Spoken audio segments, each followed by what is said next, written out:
જય માતાજી બધાને, કેમ છો બધાય? મજામાં ને? તો મજામાં જ હશો, મજામાં હશો તારે જ મારો બ્લોગ જોતા હશો ને. તો ચાલો આજે તો જો મેં નવા કપડાં પહેરીને તૈયાર થઈ ગઈ છું અને આજે તો ટક્કો મારો નકરું કામ જ વધારતો હોય. જો બધાય પાપડ વેરી નાખ્યા છે. ભલે બધા હાલ એથી બેજા પડી જઈશ. તો એને બધાય પાપડ વેરી નાખ્યા છે અને આપણે આજે જો જમવા જવાનું છે. આજે આપણે રસોઈ પણ નથી બનાવવાની, રસોઈ બનાવવામાં પણ આપણે રજા છે. આજે આપણે પાડોશમાં જમવા જવાનું છે બધાને, કારણ કે ત્યાં રાંદલમાં તેડે છે.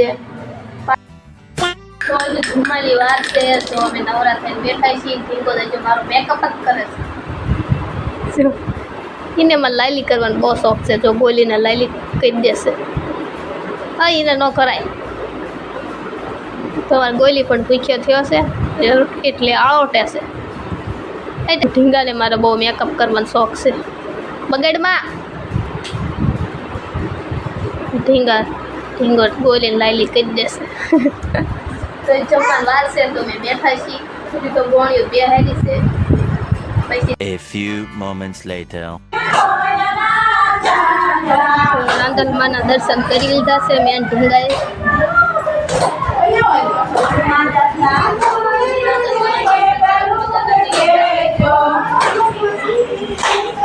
આવતા રહ્યા અને જો ઢીંગો પણ સુઈ ગયો મારો સરસ. જો ઢીંગો ખાઈ ગયો છે અડધો લાડવો અને પૈસો સૂઈ ગયો. જો સરસ મજા. તો આપણે પણ થોડી વાર આરામ કરી લેવી. આરામ ન કરી રહ્યા તો જો આપણે પાણી આવી ગયું. તો આપણે બધું પાણી ભરવાડ્યું છે. પાણી ભરવું પડે નકર છે ને પાણી વયું જાય. 3 દીએ પાણી અમારે આવે છે. પાણી આવે એટલે ખટકો રાખવો પડે ને પાણી છે ને વયું જાય. 3 દીએ વાત જાય એટલે પાણી અમે ભરી લીધું છે. આજે આરામ નથી કર્યો. આરામ કર્યા હતા તરત પાણી આવી તો પાણી આપણે ભરી લેવું પડે.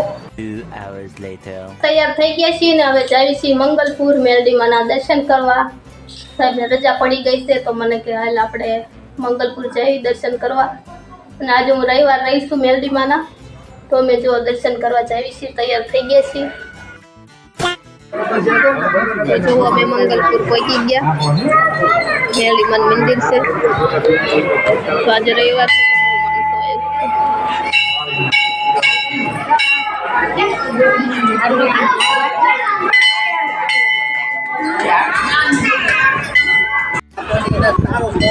अंकर छोकरा रमे है ने ड्राइवर है तावा घणा है माणसो बेवाया है अंकर जो मारी हाला जाए है वरसाद दा पड़ी गया पड़ता आया था बाहर में नजारो करो है.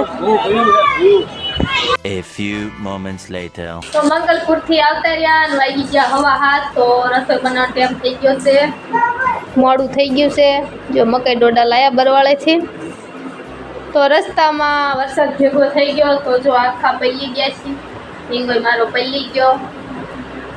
તો ચાલો હવે મળશું નવા બ્લોગ સાથે. મારો બ્લોગ પસંદ આવ્યો તો લાઈક શેર અને સબસ્ક્રાઈબ કરવાનું ન ભૂલતા.